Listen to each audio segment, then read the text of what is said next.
Hey everybody, this is a quick video in case you have a Millenium NonaPad Drum Pad Sound Pad and you need to do a hard reset to the factory default settings on it. Now you're going to want to do this for one of two reasons. The first one is troubleshooting. If you're having any issues with this sound pad, not working right, maybe it's not making the sounds it's supposed to, it seems to be not responding or lagging or anything like that, a hard reset can fix a lot of these issues. The second reason you might want to do this is if for whatever reason you're just trying to get this set up like it's a new device, maybe you just want to get a fresh start for whatever reason. It's really easy to do. So all we need to do is with it powered on, we're going to come in here and we're going to hit the setup button here. So we're going to hit the setup button to open the settings menu. And then the display will show the different submenus. And you're going to just use these arrows to toggle through those different menus until you get down to the menu item reset.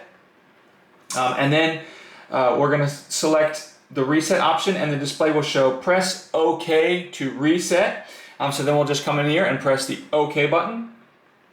And then to reset the device to the factory default settings. And there'll be no other, like it's not going to, once you hit that, it's going to do it. There's no other confirmation.